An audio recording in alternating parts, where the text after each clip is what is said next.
عرب چونکہ مہمان نواز قوم تھی،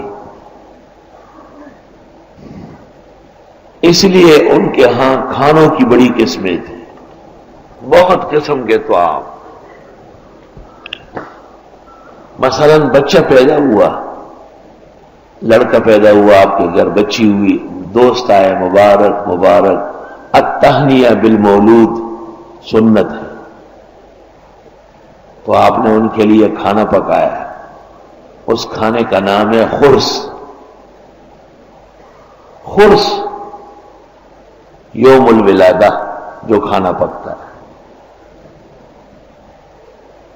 بچے کا ختنہ ہونے لگا، شکریہ کے طور پہ آپ نے کھانا پکایا، دعوت جائز نہیں ہے، اس کو کہتے ہیں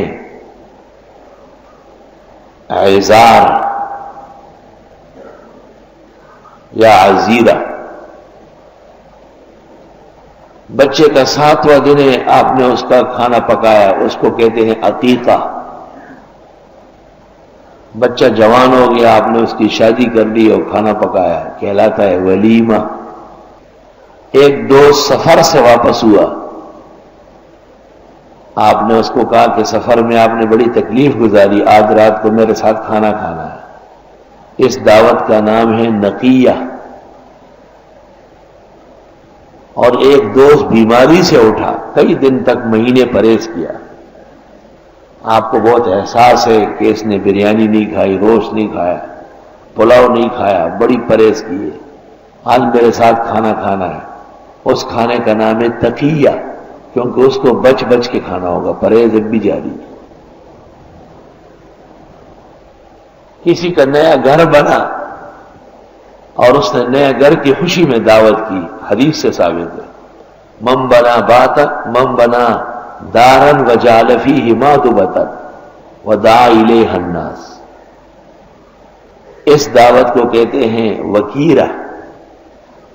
وکیرہ کسی کے گھر میت ہوئی، 3 دن تک دونوں ٹائم کھانا کھلانا بھیجنا سنت طریقہ ہے، اس کو کہتے ہیں وزیہ۔ الودیہ دعات سے الودیہ، انتہائی مہمان نواز قوم عرب، اور مہمان نوازی کی بنیاد اطعام پر ہے۔ کسی شخص کو آپ نے 1000 روپے دیے، یہ اتنا بڑا اعزاز نہیں جتنا آپ نے اس کے لیے گھر کھانا پکا کے کھلایا۔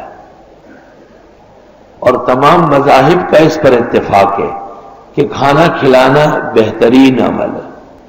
اطعموا الطعام، کھانا کھلاؤ، وافشوا السلام، السلام علیکم کو عام کرو، وصلوا باللیل والناس نیام، رات کو لوگ سو رہے ہو اور آپ نماز میں مشغول ہو، تدخلوا الجنت بسلام، تب جنت جاؤ گے امن و عزت کے ساتھ۔ اللہ نصیب فرمائے کہ حضرت عیسیٰ علیہ السلام سے قوم نے طلب کیا تھا، انزل علینا مائدۃ من السماء، آسمان سے پکی پکائی روٹی اور سالن آ جائے۔ حضرت نے بہت منع کیا کہ تم اس کا شکر نہیں کر سکو گے، اور اگر تم نے ناشکری کی تو اللہ تمہیں عذاب دے گا۔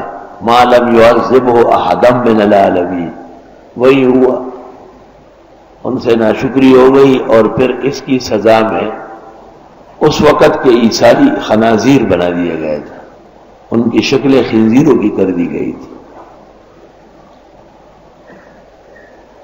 اس میں اشارہ ہے کہ اللہ کے حلال کو حلال نہ جاننا اور اللہ کے حرام کو حرام نہ سمجھنا، اندیشہ ہے کہ شکل مسخ ہو جائے اور جانور اور درندے کی خصلتیں پیدا ہو جائے۔